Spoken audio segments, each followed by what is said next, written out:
Hey, everybody. Hey, Uncle Bill, TJ, anybody else that's in here that I don't see in the chat. Uh, so, Uncle Bill, I know you got something going on tonight at 10. Um, but if you want to join me on here, as well as anybody else that wants to join me tonight for the first edition of Camp Cronenberg, I'd love to have anybody and everybody on here. Um, we're going to talk about 4 Cronenberg movies. I'm going to try to go in chronological order with these things. So we're going to be covering, like I said, 4 each time. And so there's going to be a surprise in this bunch. This was a movie I did not even know about until I was looking through David Cronenberg's filmography last night. And I'll just say I liked it so much that I didn't pay over $100 for it like somebody wanted on Amazon, but I did end up paying about $35 for it on eBay because it's out of print. And Blue Underground put it out. Now, some of you might be able to guess what movie that is, especially since I listed the ones I'm going to talk about tonight. And we could also play which one is not like the others type of game with this one as well. So I'm going to get to that soon. I do have the link in the chat in case anybody wants to join me live on here and talk about some Cronenberg films tonight. I just kind of pulled this one out of my butt last night. I was sitting around thinking, what could I do for Monday? And then it came to me, well, I did a kind of like overall talked about Cronenberg stuff briefly, but I thought it would be cool to break them down into smaller chunks and get to talk about each of the movies more. Hey, Unseen. And so I came up with Camp Cronenberg. Now, as silly as that may sound, I just thought, it's summer. People go to camp in summer. Why not have Camp Cronenberg? So, anyway, I'm going to go. I don't really have anything to do for the Daily Grindhouse today. So I'm going to skip that. But I do have some additions to add to. I have to get out my other paper here. So I've got, let's see, we've got the rest of July, we've got August, we've got September, and we have October all filled up with lots of watch along goodness. So let's get these out of the way, and then we're going to start talking about these Cronenberg films. So July 22nd, Jaws 2. July 23rd will be the John Cusack joint, Say Anything, probably one of my all-time favorite John Cusack movies. July 29th, Sleepaway Camp 2. July 30th, Sleepaway Camp 3. August 5th will be the start of my first ever 2-part watch-along, and that's going to be for Stephen King's Salem's Lot, directed by the late, great Tobe Hooper. And August 5th will be part 1, followed on Sunday, August 6th, with part 2. August 12th will be the magnificent, in my opinion, Tear On Tour. I have been requesting both Uncle Bill and CK's appearances on this one. Now, I don't know what the dogs are doing, barking. They're probably going to wake Steve up. I don't know. It's probably, well, the mail shouldn't be coming this late. Guys, could you permit me to step away for just 1 second? I'm going to take myself out of the stream.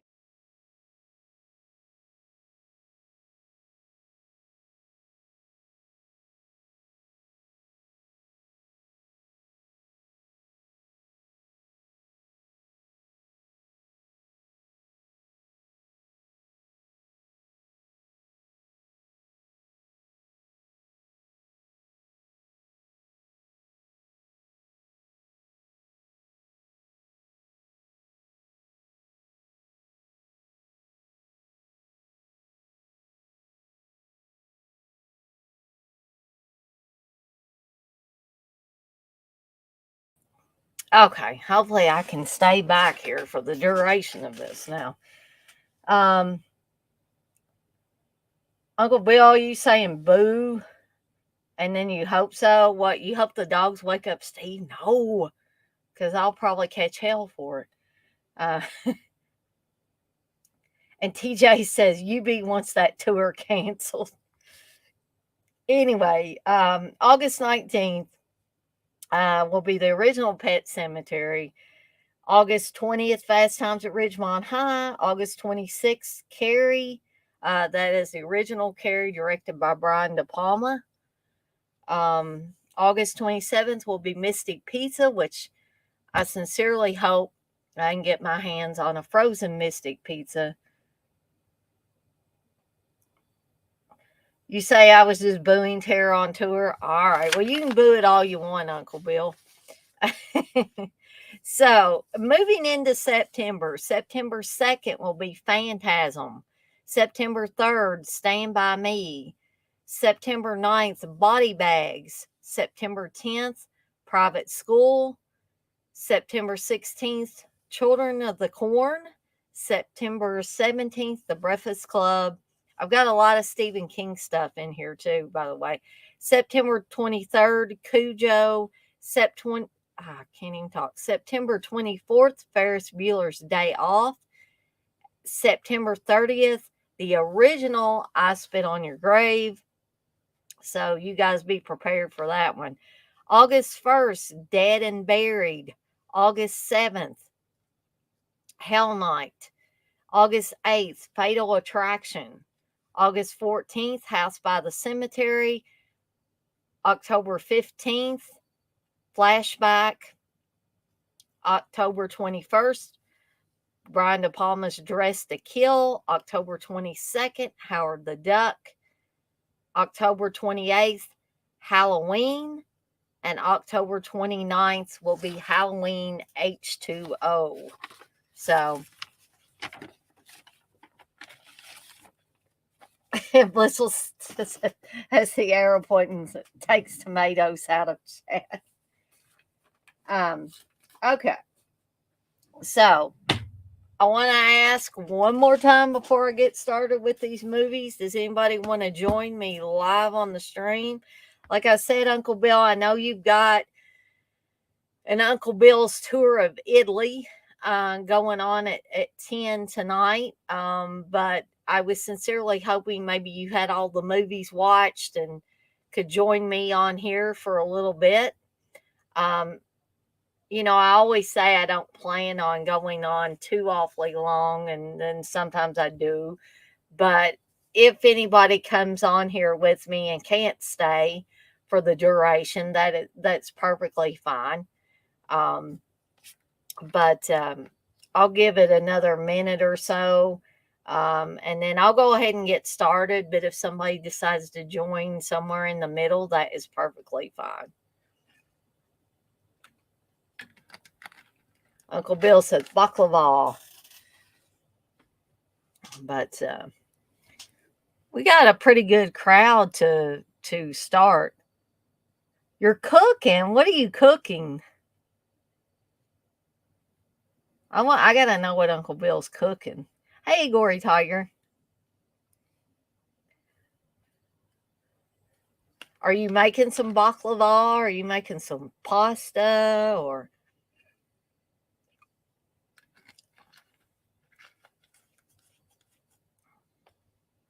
I'm not really sure, but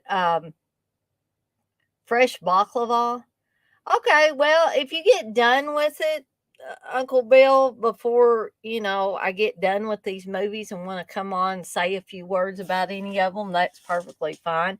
Or I'm going to be doing these for several weeks on a Monday. So, if you don't get to come on this one, perhaps you can come on another one of these with the linguine.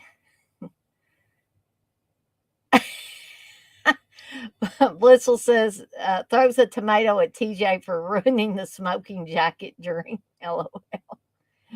Oh, man.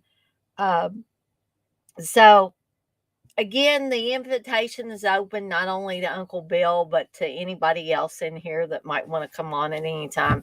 But what I was going to say real quick is I'm not really sure, and maybe Uncle Bill can help me out with this because I haven't gotten a thanks yet, but I think I may have gotten one.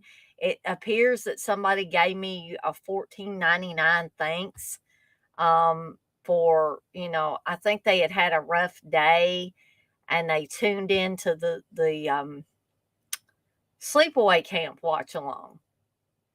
And they said that, it made things, what did they actually say? They said, let me look at this here. He says, after working a long weekend, this was a very nice video to wind down the night. Love sleepaway camp. So, and I noticed there was a yellow little, almost like a little tag that said $14.99. It looked like it had the dollar sign. So Uncle Bill, I don't know. Have y'all gotten thanks for a video that you've already, or a live that's already been put out there? Because I just wondered if I was looking at it wrong or what. But TJ says, never give up on your dreams, no matter how impossible, Bliss. LOL. Well, that means maybe TJ's thinking of wearing the smoking jacket. Blissel says true. A few have come true. Okay.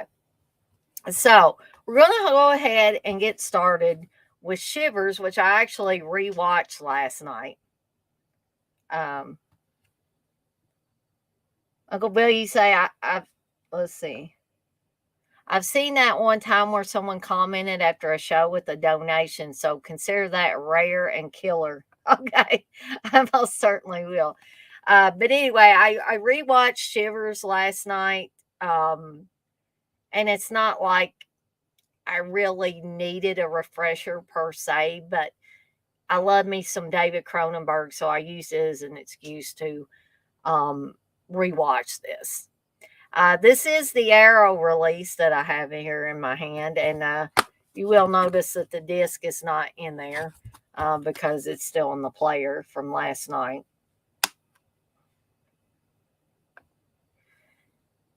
Blissful says, the smoking jacket and machete are gone.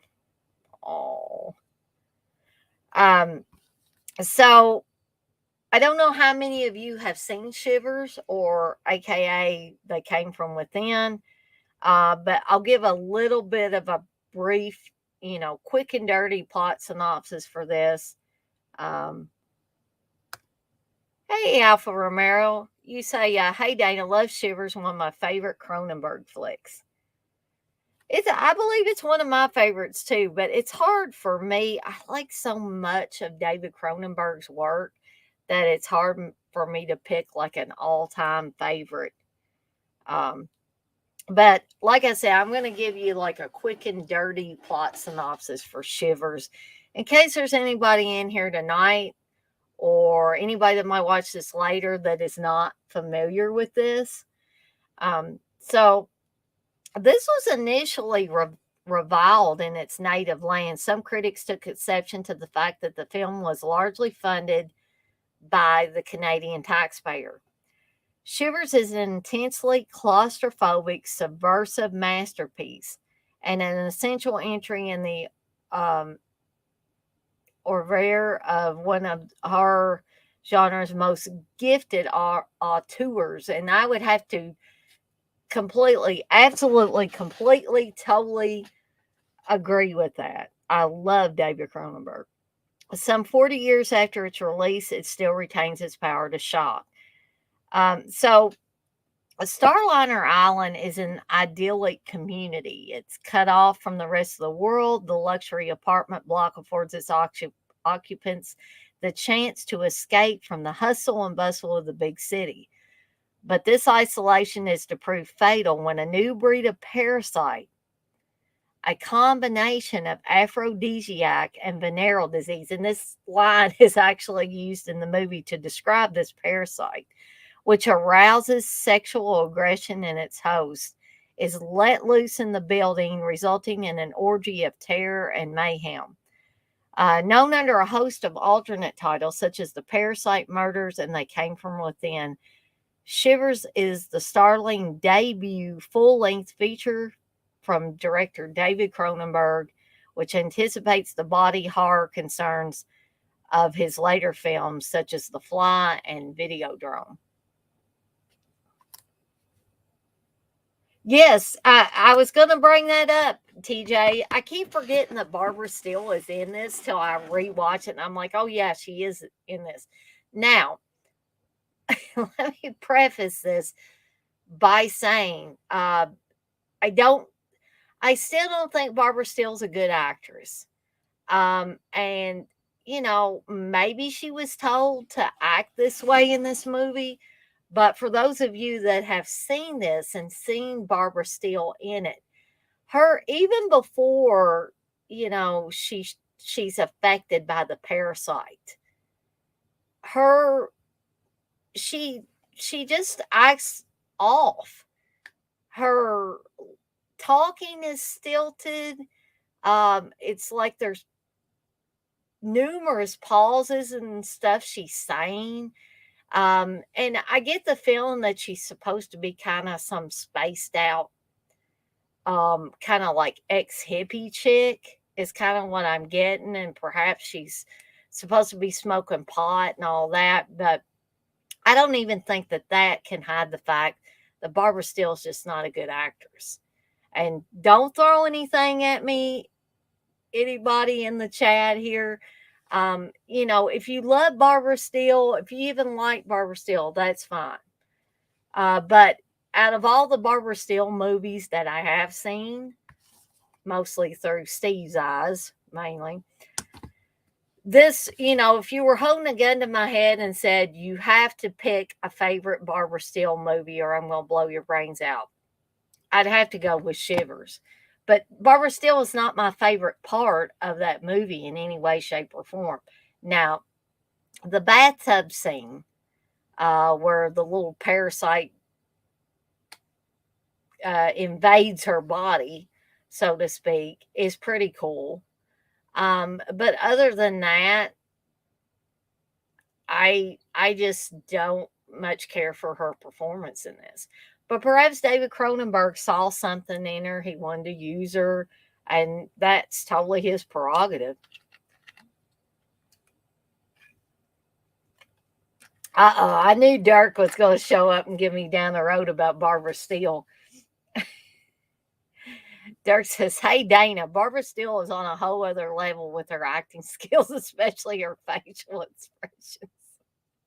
If you say so, Dirk, we'll have to agree to disagree on that one. Alpha Romero, you say there are very few bad Cronenberg films, if there are any. And I agree. I totally agree with that. And Lynn Lowry is in this. And a lot of people don't like Lynn Lowry and don't like her acting. But here's something that's probably going to blow people away. I think Lynn Lowry, her performance blows Barbara Steele's out of the water completely. TJ, you say you love Lynn Lowry, met her recently, very nice and funny lady. Yeah, I met her years and years and years ago, I think like 2004, and she was very, very nice. And I did get a picture signed by her from, let's see. Gosh, I'm trying to think what movie it was. Was it on? That's awful when it's awful when you get old and start forgetting stuff.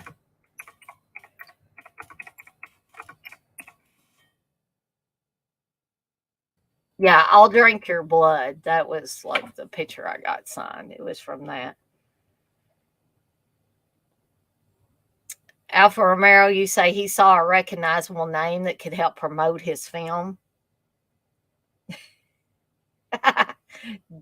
But me and Dirk can go back and forth and play around. I have this pretty much the same kind of relationship with Dirk as I do with the Dead Pit Boys. So yeah, we know what we can say to each other.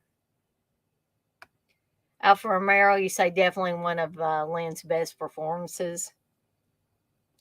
TJ, you say she's still doing movies, so some people must like her. Exactly, TJ. I agree.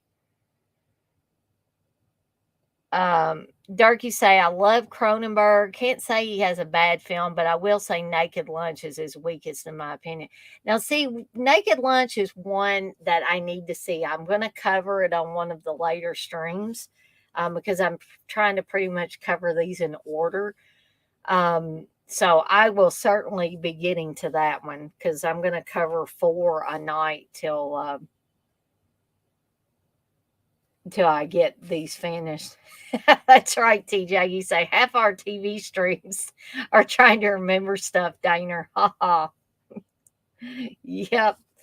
So yeah, this movie to me has pretty much has it all. I mean, creepy atmosphere. It is, as they said in the plot synopsis, it's claustrophobic. I mean, it takes place in this apartment building.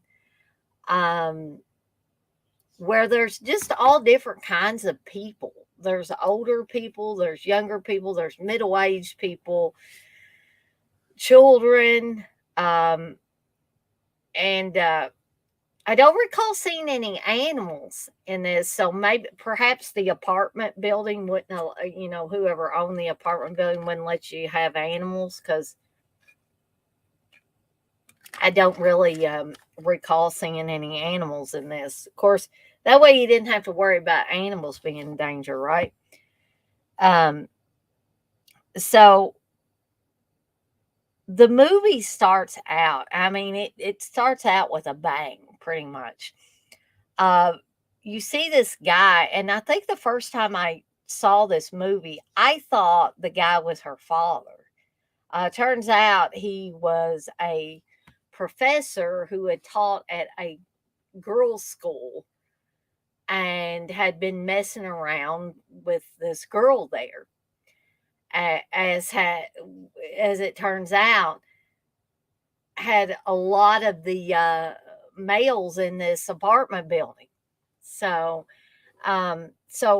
you see him, busting his way in to her apartment and knocking her out, taping her mouth shut.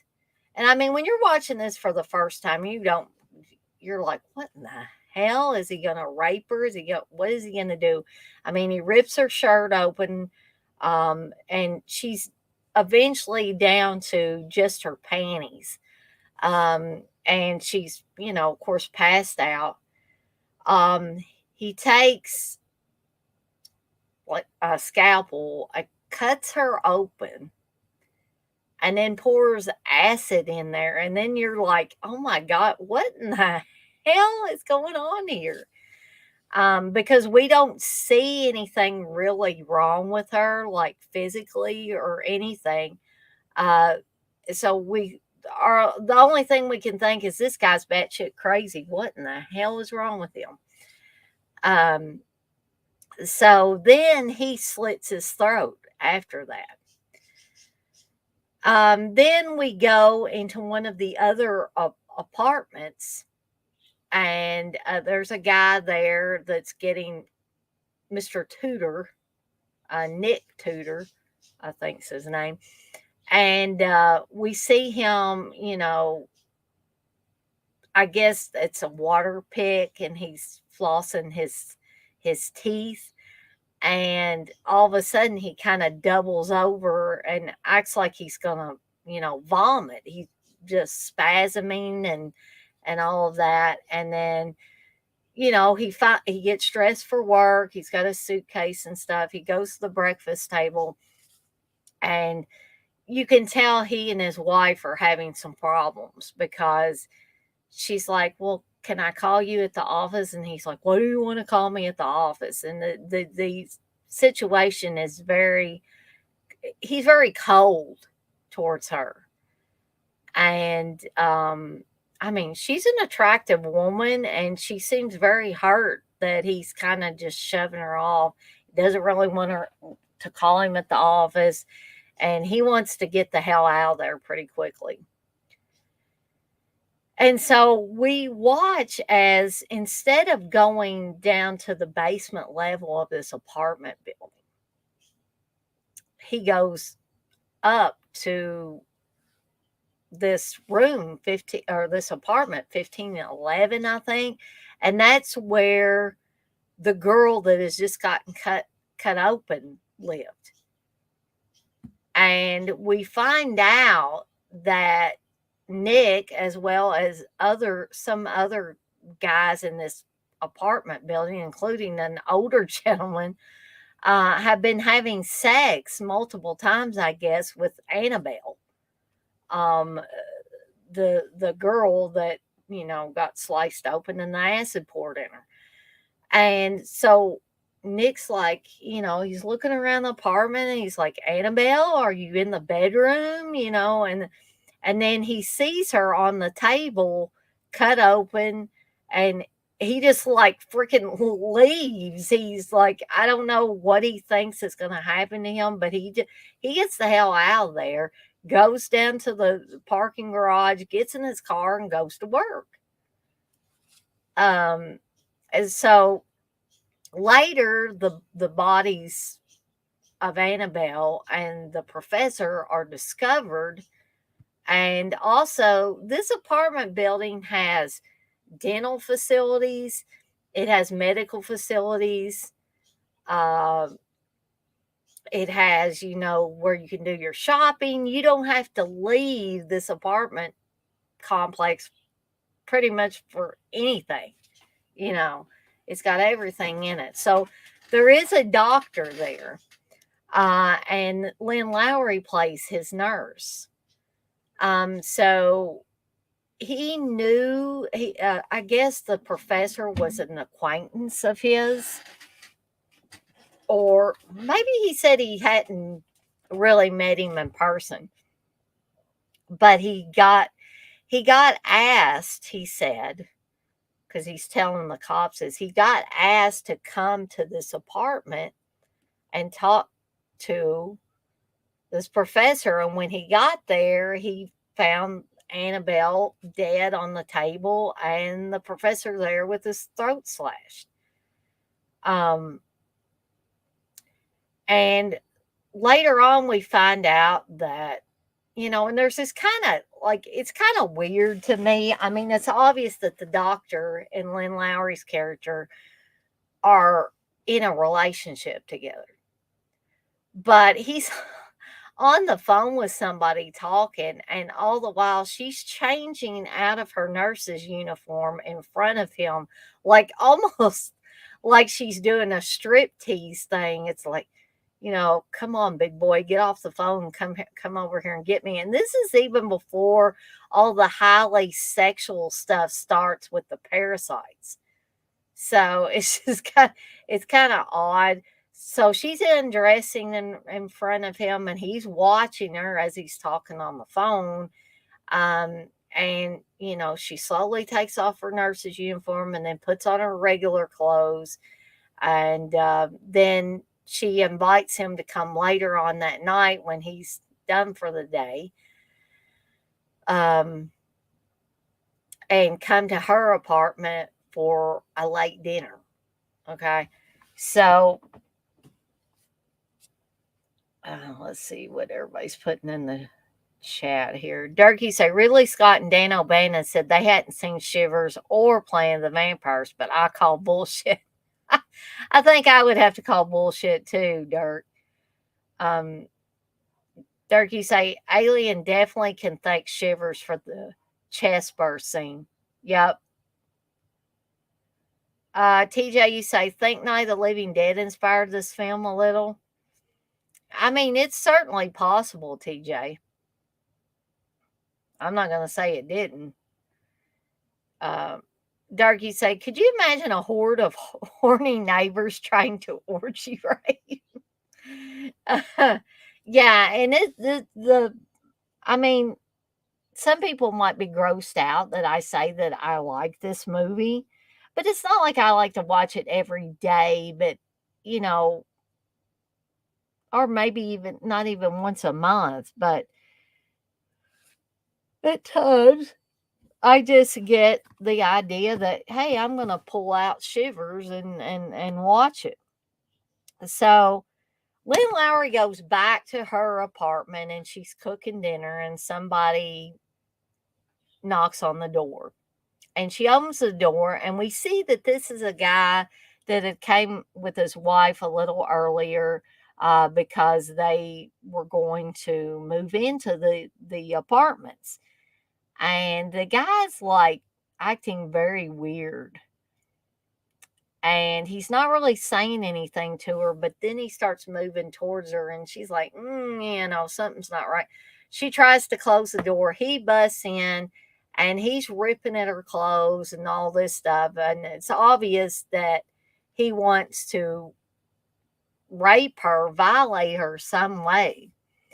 And we had saw earlier when he was taking a look at the apartment building with his wife, that he was as normal as could be. So something happened between times that he got infected by the parasite. And so she manages to, dispatch this guy and get away. And then goes and looks for the doctor, and then things kind of move on from there.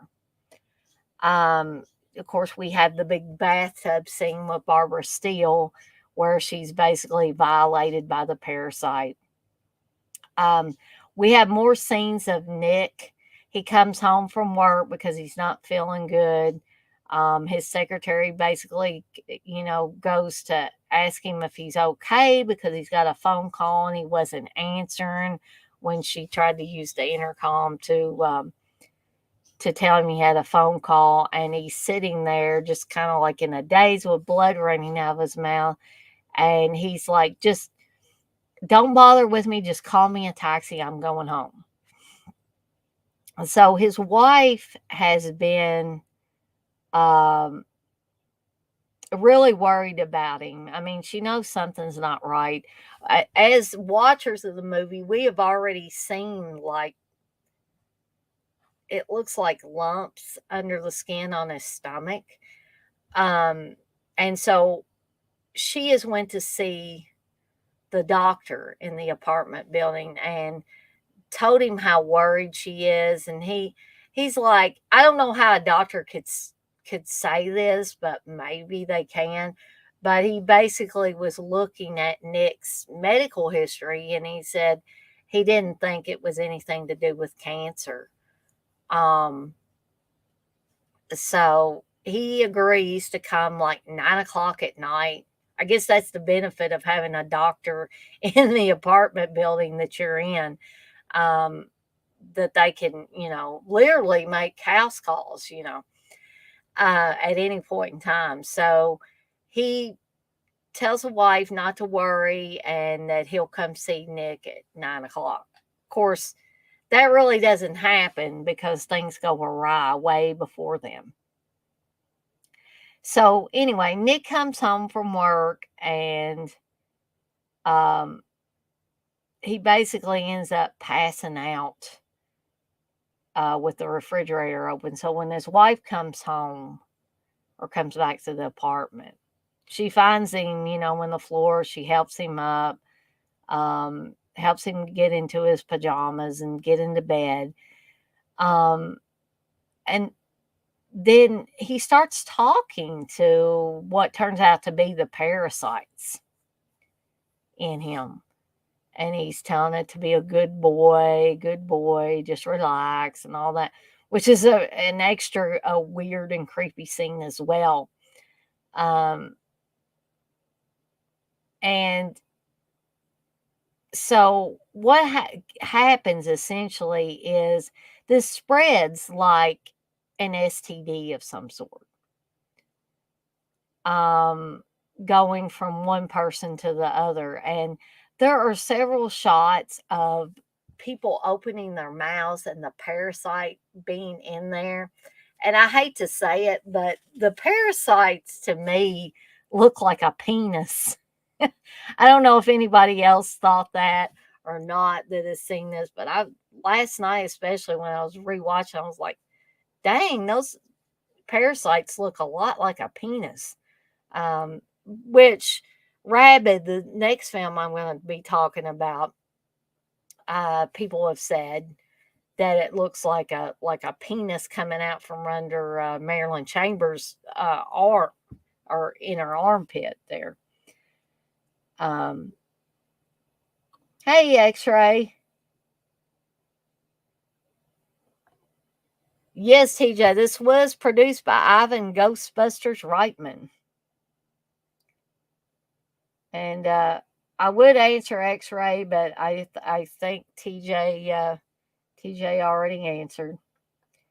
X-Ray, you say Cronenberg's 70s era was arguably his best. I feel that way too. That was the I mean, he's had some great films over time. Not just the 70s, but I think that was where the bulk of his greatest films were. X-Ray, you say Shivers was Night of the Living Dead, but with sex maniacs.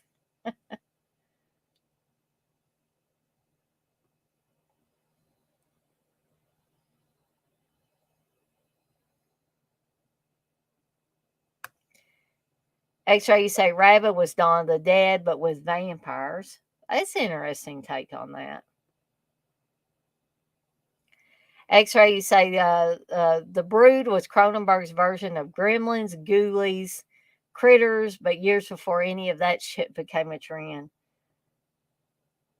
Nah, not really, X-Ray. I don't get vapors from the parasites.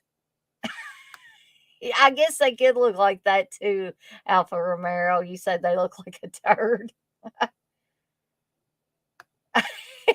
Bliss was like backing. Oh my God, Dana.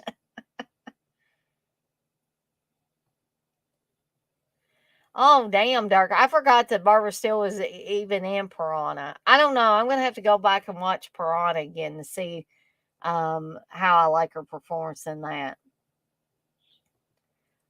Oh, yeah, Dark. I agree. 80s made him rich, though, especially The Fly. Alpha Romero, you say your armpit is probably the only place that Marilyn Chambers never had a penis. TJ, you said Piranha's character was tailored for Steele. Well, maybe that might be better. I don't know.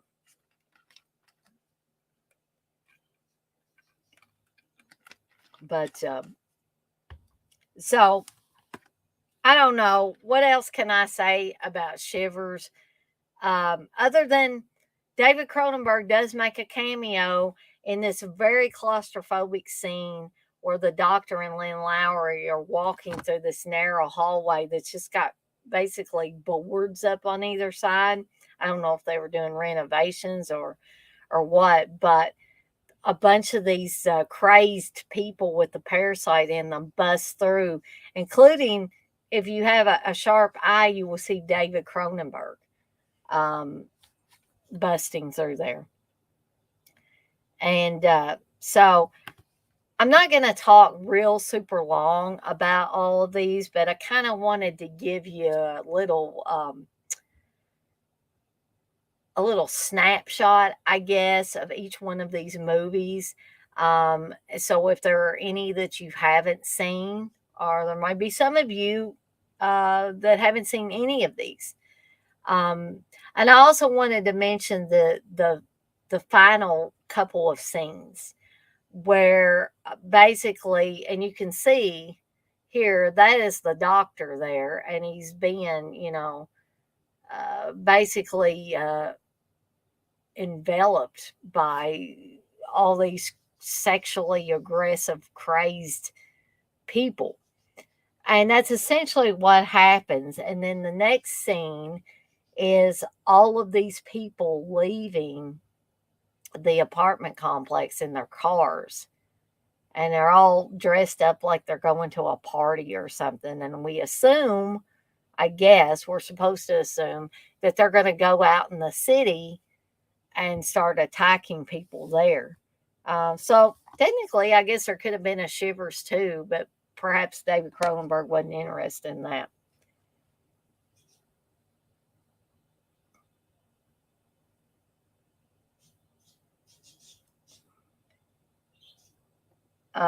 X-ray, you say Cronenberg complained Ridley Scott's Alien ripped off Shivers. So did David Lynch in regards to Eraserhead's baby creature.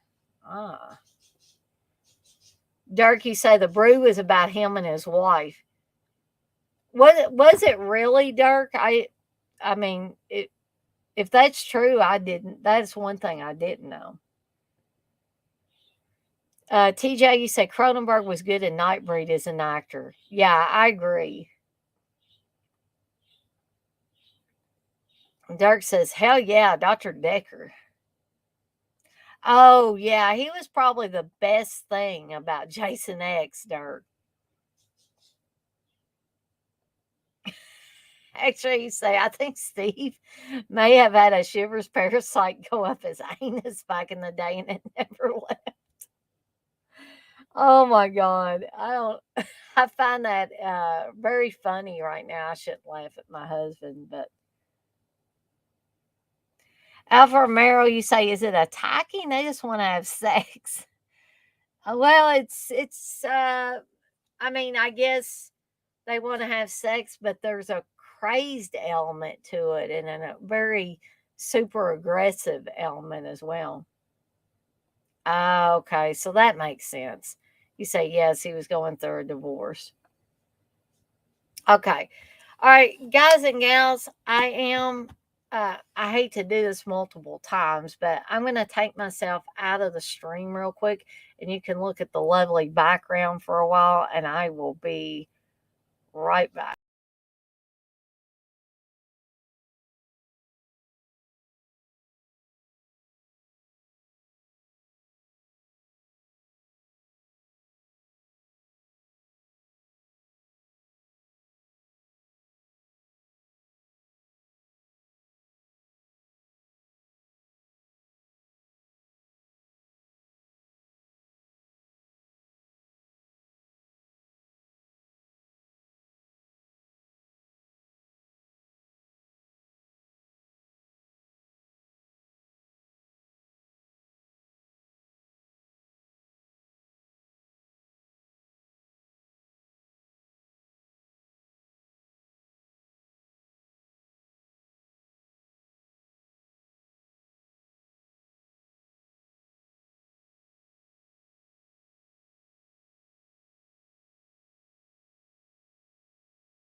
Okay, sorry everybody.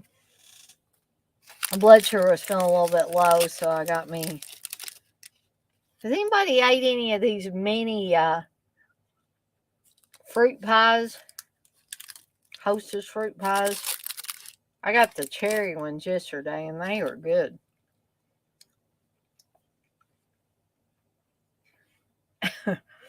X-Ray says, see, Daner knows they suffer from super horniness.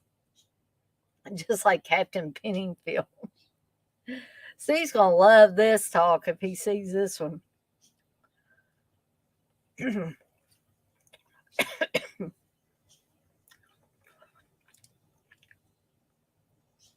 Just want to finish this last bite of this here.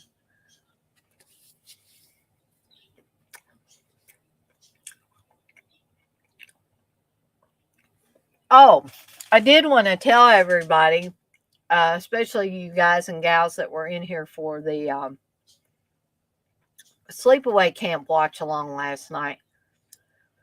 And I had mentioned that I messaged Felissa Rose to see if she wanted to come on for the watch along.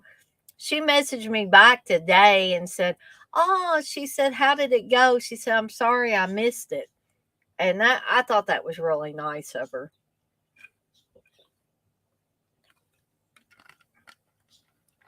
TJ, you say you eat them? Well, I guess I'm not alone in liking these.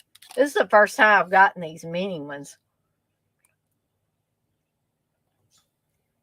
X-Ray, you say, Hostess fruit pies are the shit. Ate them since childhood, especially good with cold milk. I never had them with milk. I may have to try that.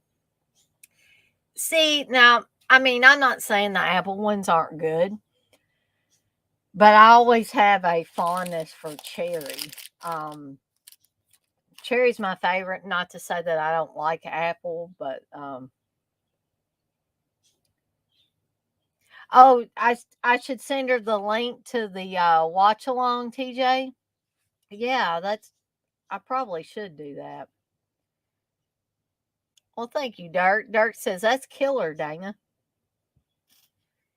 So, moving right along to the next film.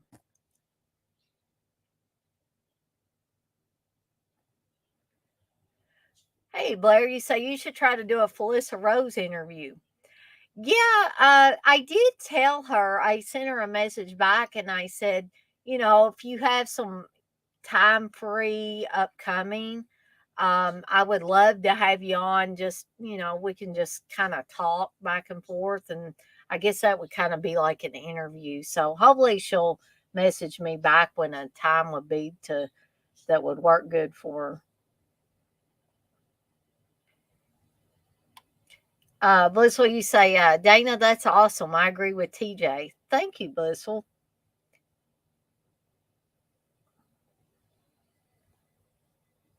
That's right, X-Ray. You say different strokes for different folks, Dana. TJ says, I'm Team Cherry everything. Okay, so moving on to the next one is Rabid.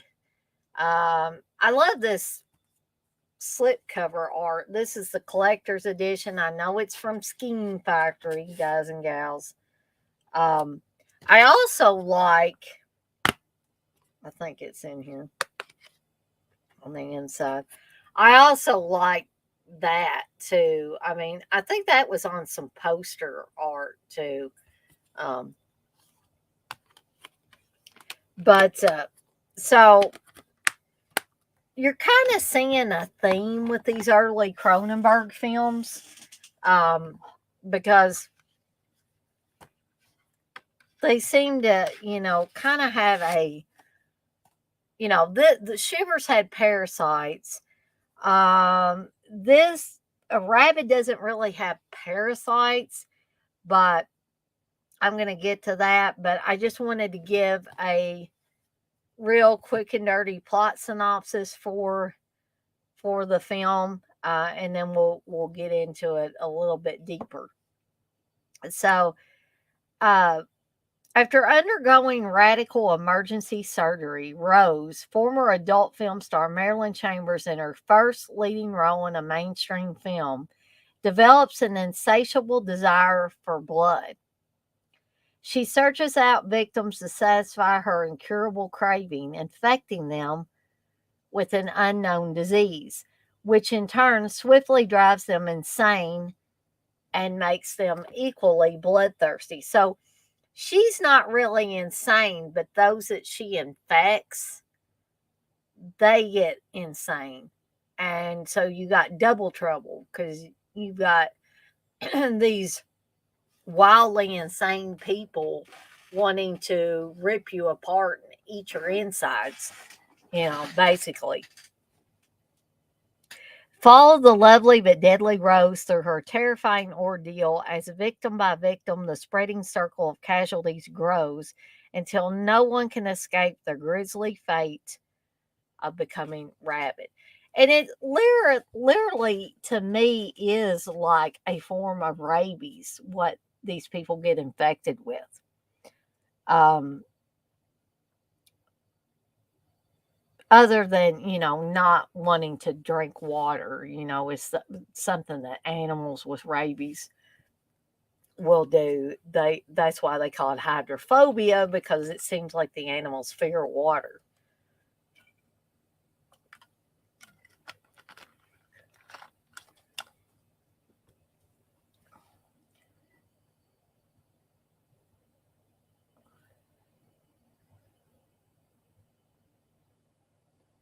Hey, Coco, you say, what about that black cherry?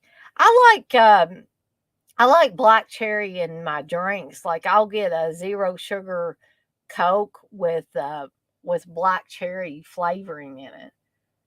I get that. Sometimes I'll get that from McAllister's where I get my lemonades. X-Ray, you say, Rabid is a great movie. Still don't understand how a skin graft can mutate into a vampire harpoon thingy, though. Yeah, but I found with Cronenberg stuff, I just kind of go with it. X-Ray, you say, feels kind of like an evolution of Shivers, like the aliens to Alien. Yeah.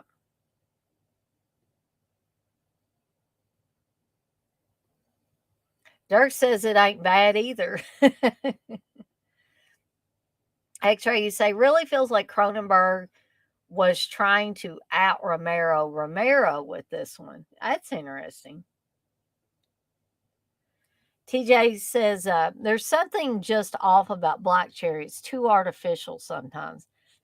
I could see that, TJ. It does really depend on how, strong it is or something like that. Because to be honest, I have had some black cherry that was a little too strong. Durkee say, I have a hot take. Cronenberg has a better filmography than Romero, in my opinion. That is a hot take, Dirk, but it's interesting, though. I like that. Coco, you say, I busted out Shivers a couple of months ago and had to turn it off. It was grossing me out. I like it, obviously. Blissful, you say, TJ, I have black cherry herbal tea, delicious iced. TJ says, Marilyn Triple X Chambers, she was her hottest in Rabid. Yeah, because, I think if you were, as a woman, if I was going to think of Marilyn Chambers being hot, um, I would have to say that girl next door type of aspect to her character until she just becomes so bloodthirsty.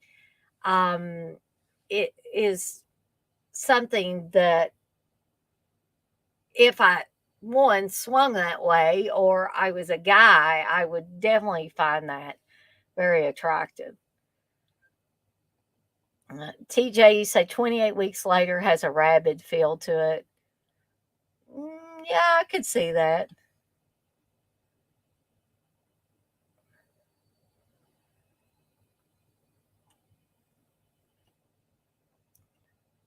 Oh, Coco said, dudes, I was being silly. Black Cherry is my nickname.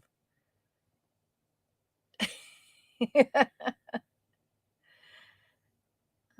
got completely off track with that, didn't we? Anyways, so Rose and her boyfriend are in a motorcycle accident where the boyfriend doesn't get injured quite as badly as Rose does. And so,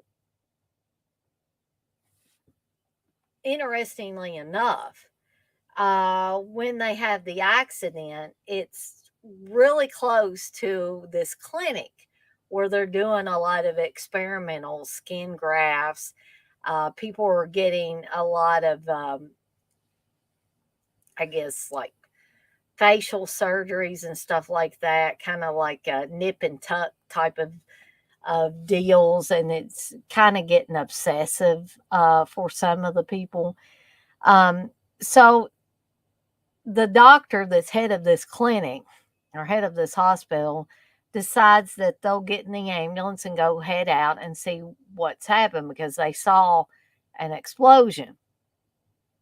So um, they go and they get Rose and they get her boyfriend, and she's basically in a coma at first.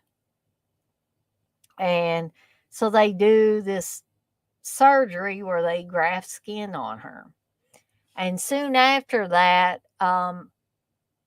we see a guy, kind of come for a visit in her room, and it's like she starts coming on to him. I mean, she's naked under the covers, and she keeps saying she's cold. And so she kind of pulls this guy towards her, and then the little penis creature comes out uh, from her armpit and basically, chows down on this guy's blood supply a little bit. And then it kind of goes from there. She needs blood more and more and more. Or, it is kind of like a vampire deal because she gets weak. She's in terrible pain if she doesn't get the blood when she needs it. And there's a scene where the little penis appendage comes out and goes into a cow, and she gets sick when the little appendage drinks the cow blood. So we find out that obviously she has to have human blood.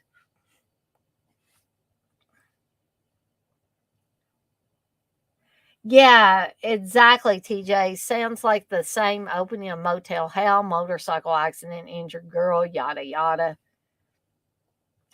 Turkey say she bought the wrong deodorant. Um, Coco, you say, I need to watch Motel Hell again. I've only seen it once, and it was after a bed frame fell on my head. Oh my goodness. That hurts me thinking about it. Oh wow. And seeing you say you saw that happen in real life once. So that's the basic story of Rabid, and in no way, shape, or form is this me saying this movie's boring, because it's not boring. Um, I honestly though, I don't think Steve's a big fan of it. I can't really recall what he thinks of Shivers, but you know, we don't have Steve on here tonight. If we did, he might be saying, I don't really care for that. And as TJ said, yada, yada, yada. Um, so he may not even watch this stream, but I still really like Rabid. I'm not interested in seeing Marilyn Chambers in any adult films. I know she did a lot of them. I also know that she was the Ivory Snow girl at one time. How do you go from Ivory Snow girl to X-rated porn? I'll never know. But um, yeah, but I do really like her in this. I think she did a good job. Some people might think, nah, she's just a porn actor. She couldn't act for shit. But I do really think she did a good job with this. I think she took that Rose character and made it her own. Um, and David Cronenberg was really cementing himself as a body horror director. I mean, first Shivers, now Rabid. If you hadn't gotten the hint that there was a theme going on here, um, then I don't know what to tell you about that.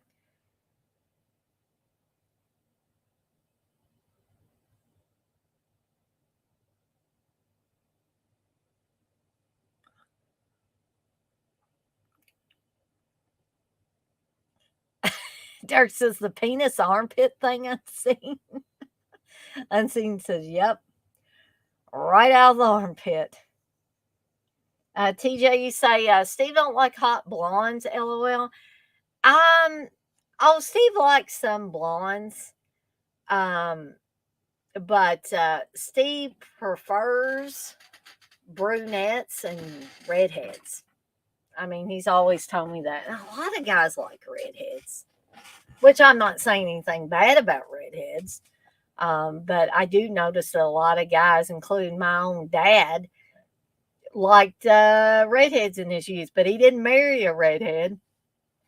My mom's not a redhead. She never has been one. Coco says Droogs.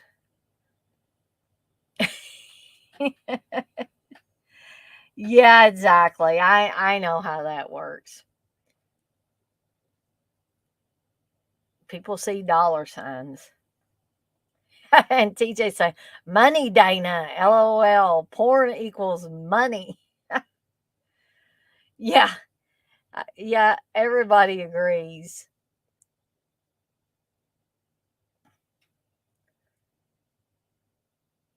Dirk says, damn, Unseen, you might need to be hanging with those kind of women. Unseen says, it freaked me out. Damn.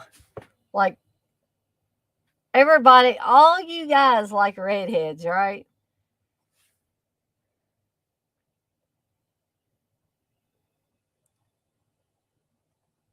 X-Ray says, Steve is a man of fine taste. Just look at his movie collection. Oh, man, yeah, because I can look right over there. Well, if the lights were on in here, I could see the infernal rapist. But anyways, um, so I could go on and on and on about Rabid, but I won't. I'm just going to say that, I gave you basic plot with a few key points. Oh, by the way, there is one mall scene with a mall Santa Claus that has got to be seen to be believed. So you could watch it just for that alone. Trust me on that. Um, so uh, if you've never seen Rabid, I highly recommend it, as I do Shivers, as I do most of David Cronenberg's movies. Um, well, aren't you a good guy, Dirk? And I mean that sincerely. You say, I love whatever color my wife decides to make it. Unseen says, and purple and dark brown with auburn highlights. That sounds pretty. Um, I'm wanting to dye mine or color mine black again because I've pretty much went back to my original color, and you can of course see the gray in it again. I hate that. Okay, so moving on to the next film is one of Cronenberg's films that I had never seen. Never seen. Um, and it's fast becoming a favorite film of mine. And it doesn't even follow the regular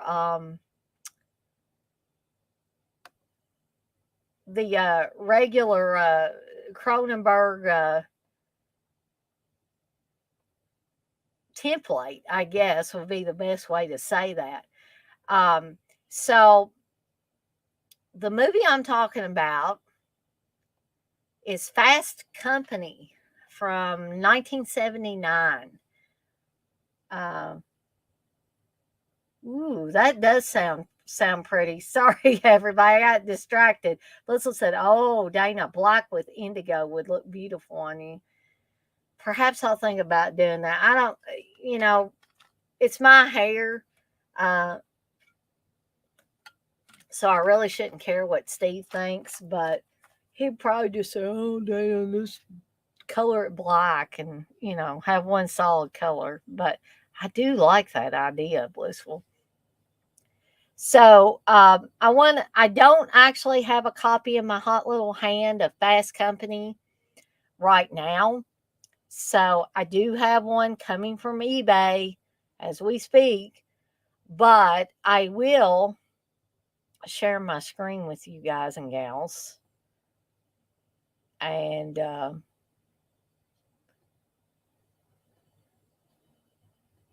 show you the movie poster.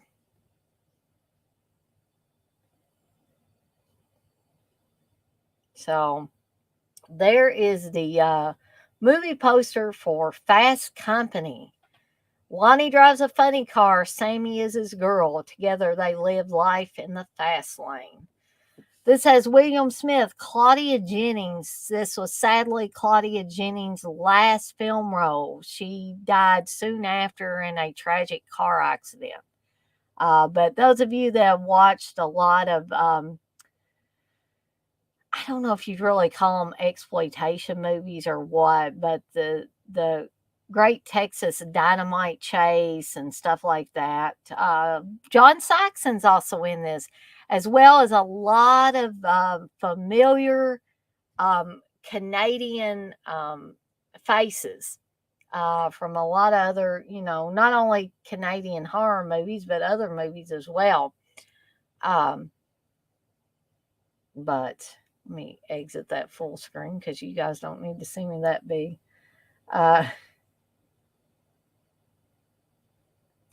Coco says, keep it brown, chestnut brown. Unseen says, agree. Dirk, you say you haven't seen that one? Well, here's the deal with this one, Dirk. A Blue Underground put it out. I don't know. I can't remember when. Trying to see.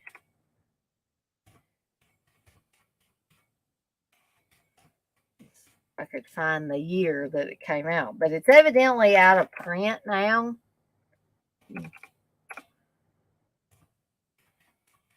Try to see if I can find. Okay, so this came out from Blue Underground on Blu-ray May 19th, 2009. It is now out of print.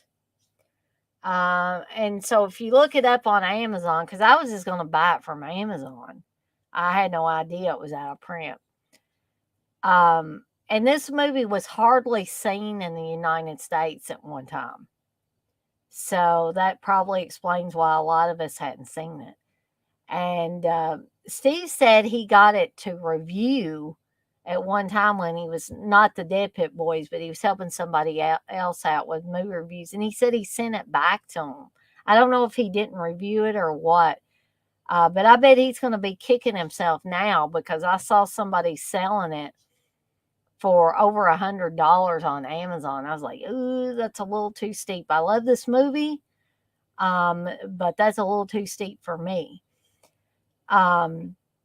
So I found it on eBay for like $35. But there were varying prices of it on eBay. Yeah, exactly. Unseen. Nice car. Darky say, damn, Dana, I got to hunt that one down. Yeah, you could get on. Now, I just bought the last one for $35 right now, Dirk, but you might want to check eBay over the next few days or week or whatever and see if they get any more. You say you'll buy it just because it's Cronenberg. But actually, it's a really, really good movie. So, what is this movie about? If you didn't figure it out from the poster there, so after his sponsor replaces him with his arch rival, a race car driver decides to steal the car and race it himself. But that's really simplistic because there's a lot of stuff that goes on. There's a lot of stuff that goes on before, during, and after, if you know what I mean. So, guys, I'm gonna sneeze. Excuse me. Golly. Now I'm gonna see if I can get away with showing this trailer. All right. So hold on just 1 second here, guys and gals. I'm gonna share the screen again.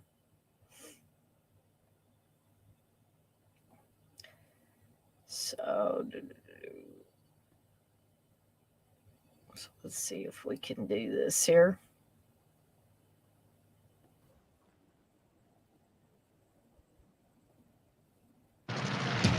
You're a lucky man. 200 miles an hour drinking up the fumes. You're never more alive when you feel this power. All right, teens, queens, guys in blue jeans, this is it. The world of the drag racer, fast cars, and fast company. Why didn't you call me 8 months? You're finished. And we're gonna run that car, and you ain't gonna stop us. Burning out fast Don't go away, fans, because there's lots more coming right at you. It's criminal to keep a lover like you on the road for so long. You want to win. You can't stand still. Starring William Smith, Claudia Jennings, and John Saxon, Fast Company.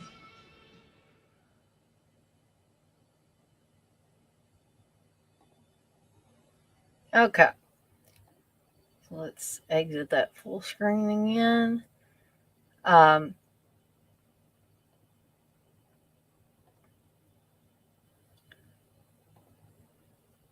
So let's see who all we got in this. I told you William Smith's in this, playing Lonnie Lucky Man Johnson. Claudia Jennings as Sammy, his girlfriend. John Saxon plays the very scummy promoter, Phil Adamson. Nicholas Campbell, who a lot of you will remember as Frank Dodd in The Dead Zone, which also was directed by David Cronenberg, and that's something that a movie I'm going to be covering later, plays Billy the Kid Brooker. Don Franks, who, as many of you know that watched a lot of Canadian horror films, played Chief Newbie in My Bloody Valentine, but he plays the character of Elder in this. Cedric Smith plays Gary the Blacksmith Black. Judy Foster plays Candy. But you will definitely see a lot of, especially if you watch a lot of Canadian, not just horror movies, but Canadian movies in general, you will see a lot of familiar faces. And Fred Molan, who you've heard me and TJ talk about doing the music for Friday the 13th, the series, he also does the music for Fast Company. Hey, Jay.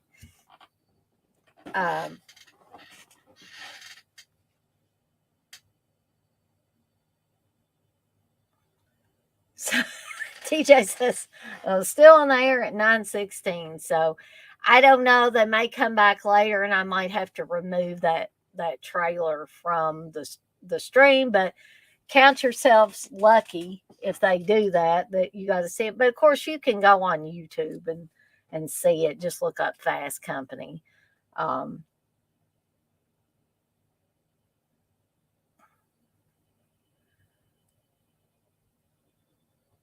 Yeah, I know. Dirk was telling me to be careful. Trailer video.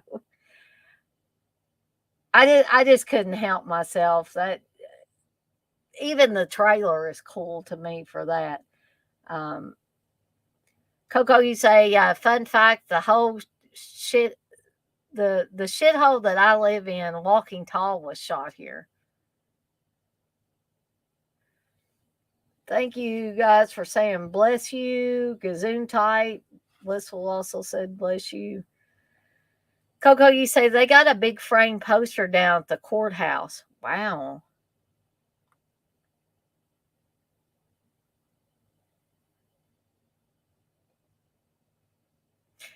Dirk said, of course, I wasn't looking. Dirk said, turn the sound down just in case. Um, Unseen, you say you have a car parachute like that? X Ray says, Crash is a sequel to this movie. Yeah, that you say, never mind, that wasn't long, Dirk. Um, yeah, that was one of those short trailers. Remember when the trailers were kind of short? Dirk, you say you were thinking a couple of minutes at least. And Dirk, you say that wasn't too long, should be fine. Well, like I say, sometimes they don't stop the stream, but they might come back later and say, somebody claimed the content on there. In which case, I will, I'll either mute it or trim that part out or whatever. Unseen, you say, yep, say some breaks. So, normally I'm not into racing or anything like that, but this is kind of pretty much like drag racing and stuff like that. And like they say, funny cars. And to me, that just seems a little bit more interesting than just watching regular race cars go around a track. And that's what my granddaddy used to watch. And if I'm remembering right, when my dad was a lot younger and I was really little, I remember him and his brothers drag racing some. And it just, I don't know, even as a young kid, that seemed exciting. So that whole idea behind that funny car racing, drag racing, all that just seems so exciting and so fueled by adrenaline, which I'm sure it was. Um, yeah, I knew Paramount was Dirk, and Universal. That makes sense. Definitely makes sense. So, um, so basically, you have Lonnie, played by William Smith, who is the main driver in this movie. But then you have Nicholas Campbell playing his friend, um, and you have Claudia Jennings playing his girlfriend. I actually think this is one of Claudia Jennings' best roles. It was just a shame that was her final role. Don Franks is great in this, uh, playing another one of William Smith's or Lonnie's friends in this.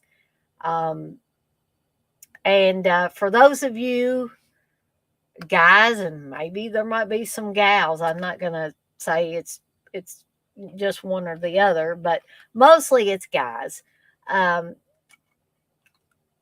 want to see a little TNA, mostly T.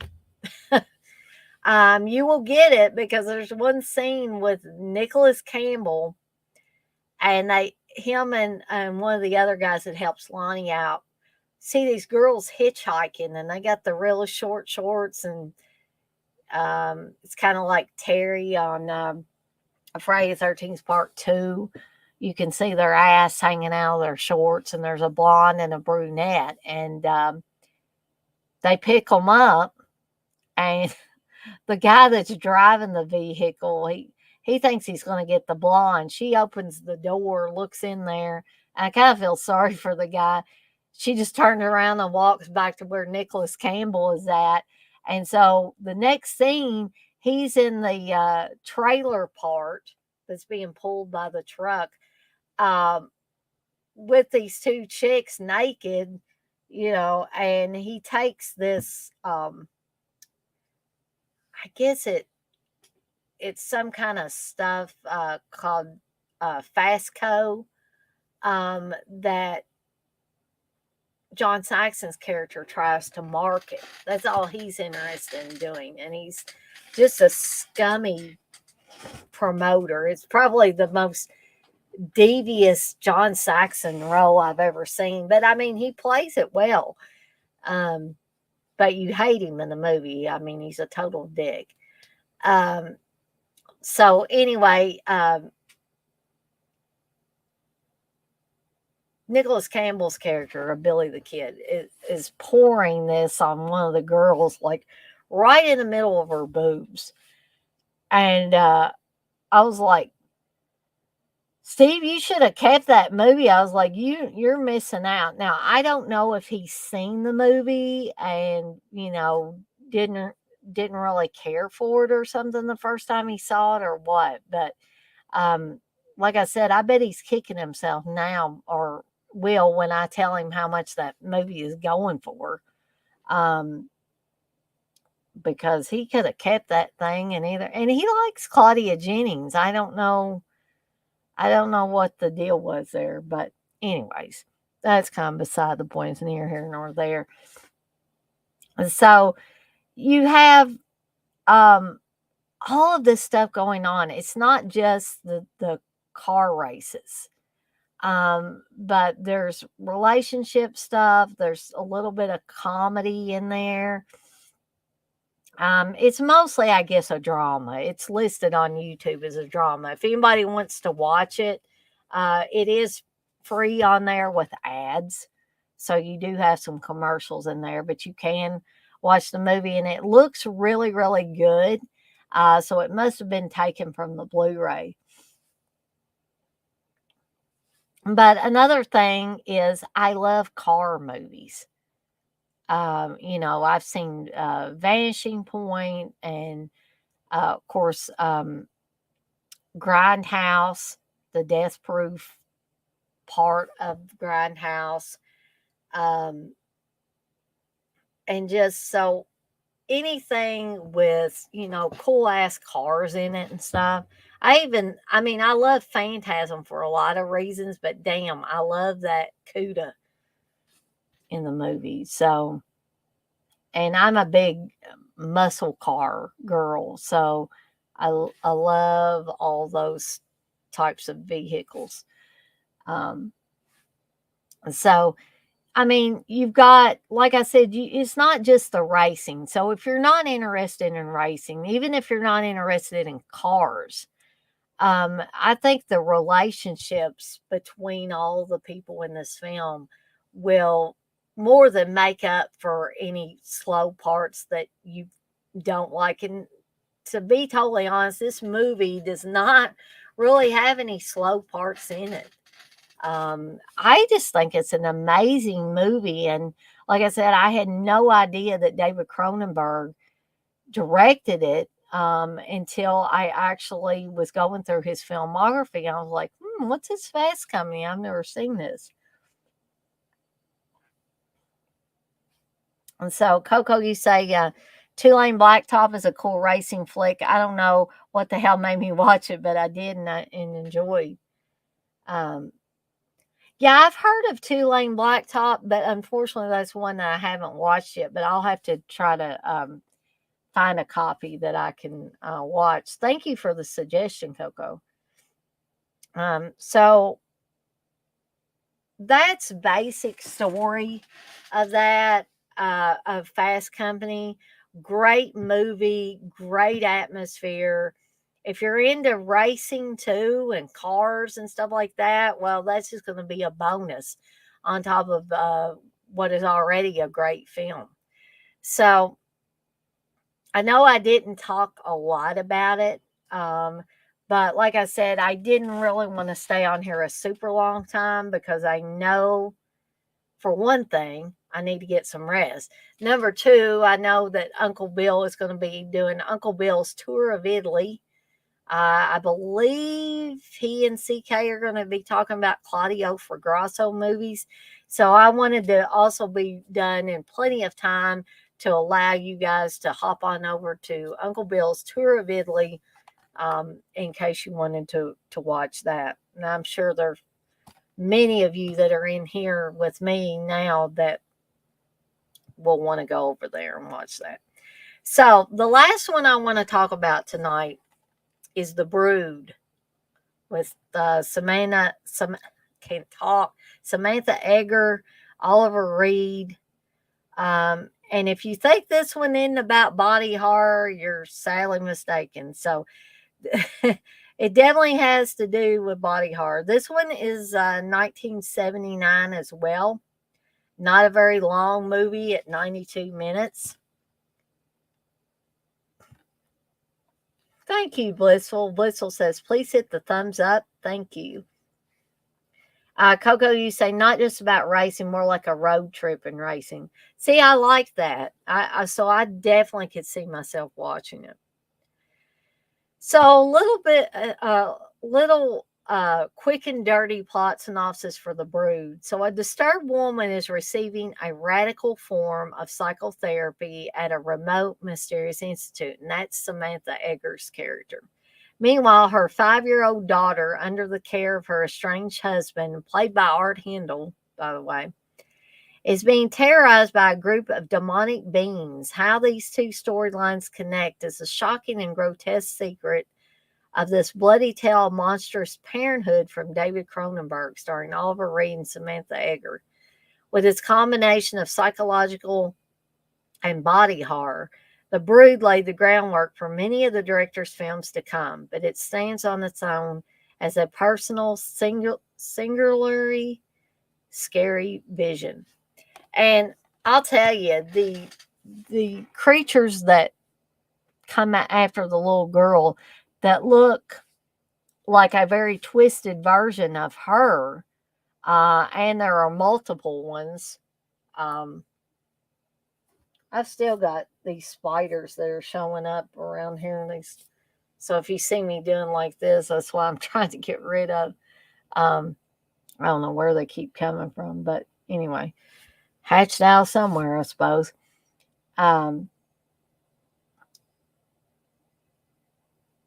Yes, Dana does, TJ. You're exactly right. Dana needs to watch a certain TV show. And I have to get up a little bit earlier this week because we've got one guy that's visiting family out in California and Oregon, so he's going to be gone all this week. So,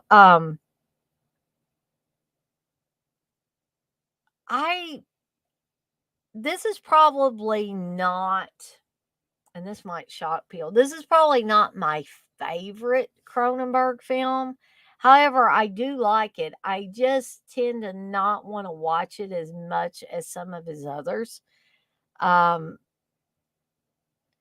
I think it's probably because this one, and you guys can feel free to say I'm wrong on this. I won't be upset.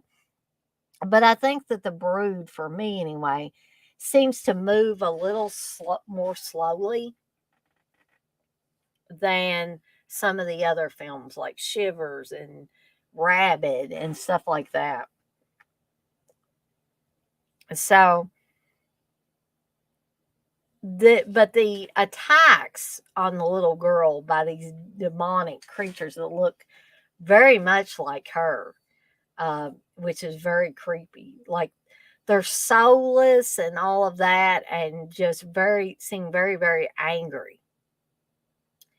And there's a scene where the father pulls up her shirt and you can see her back and it's all bruised up. So eventually the father makes his way to this retreat and he wants to know what the hell Oliver Reed has been doing to his ex-wife or his estranged wife. And we find out that he's been doing a lot of weird ass stuff. And the one scene that always gets me every time with The Brood, you find out exactly why this movie is called The Brood.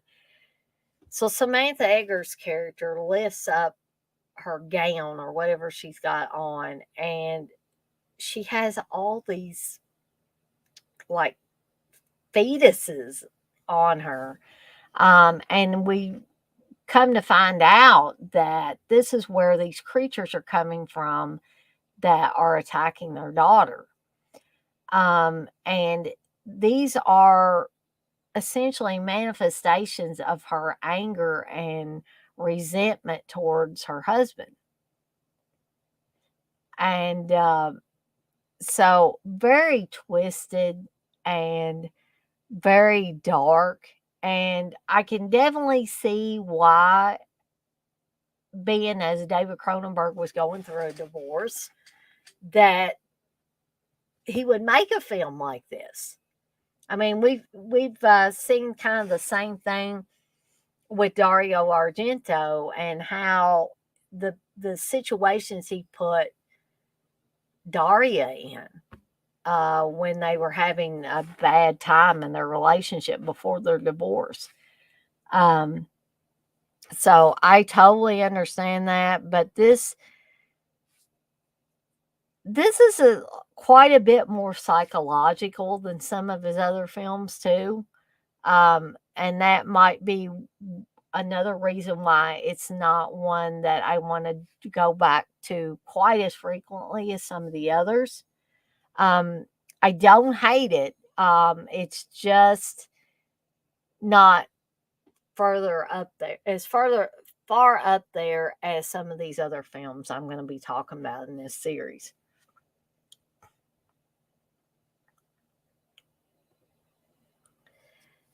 Coco, you say, I remember seeing it about 8 years ago, but don't remember much about it. Dirk says, The Brood is in my top 5 Cronenberg, especially knowing it's about him and his ex at the time. It's a layer that cracks me up. Yeah, and maybe now that I know that, perhaps I need to go back and rewatch it again. But very, very dark and disturbing film nonetheless. That's something I really respect with Cronenberg, is the fact that he's not afraid to go to those places that a lot of other filmmakers would probably be afraid to go. He goes into the dark recesses of the psyche, of and deals with things like aggression and hate, even in some cases, resentment. And he kind of takes all of that stuff and turns it on its ear when adding the body horror to the whole mix. Okay. So The Brood does its job very well. It's not a bad film by any stretch of the imagination. It's well acted. The effects are awesome, and it is well directed, as pretty much all of Cronenberg's stuff is, in my opinion. Um, but it's just a little bit lower down on the list for me if I was going to talk about favorite Cronenberg movies. Okay. So we have officially reached the end of this episode of Camp Cronenberg. I hope you guys enjoyed this. Enjoyed hearing me talking about these movies. And I'm glad that I got Dirk excited about Fast Company. I'm hoping that he can get his own copy of it. I'm eagerly anticipating mine coming in. I think it should be here by the end of the week. So I'm definitely going to pop that sucker in and watch it. And also, if you take a look at it on YouTube, I think there's a documentary that I haven't had a chance to watch, and that may be on the Blu-ray as well. That talks about, I guess, like remembering Fast Company, or it's like a behind the scenes type of thing, and all of that. Let me see here if I can find that again. Yeah, looking back on Fast Company, the movie, and it's feature length. It says Remembering Fast Company Drag Racing's Canadian-born movie.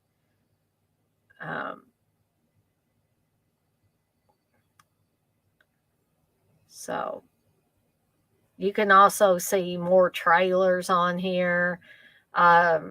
Somebody has put together, I guess, all the Fast Company drag racing and action scenes. So, yeah.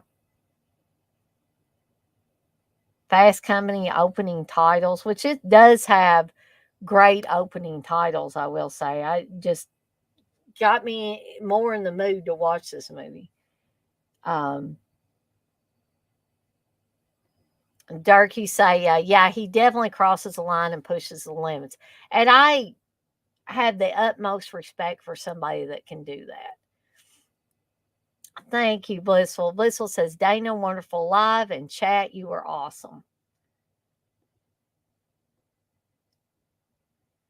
Durkee say, yeah, I'm hoping I can find one for a decent price. And hell yeah, Dana, Cronenberg deserves more love than he gets. I agree. That's one of the big reasons why I wanted to do this, because I don't know, maybe I'm missing something. Maybe there is more love like on YouTube with people doing streams, but I don't see a lot of it. So I just truly wanted to pay respect to the man and say kudos, David Cronenberg, for, giving us all nightmares over the years, but also making some incredible films. Well, you're very welcome, Unseen. I'm glad that all of you guys seem to enjoy this. But now it is 9:41, and just in case, and I'm sure there are going to be at least some of you in the chat that are going to want to hop on over to Uncle Bill's tour of Italy to hear him talk about with CK, I believe, Claudio Fragrasso films, including Monster Dog. I think they're going to talk about Monster Dog. But on that note, I'm going to skedaddle on out of here for the night, and I will see everyone on the flip side. Y'all have a good night now. See you next time.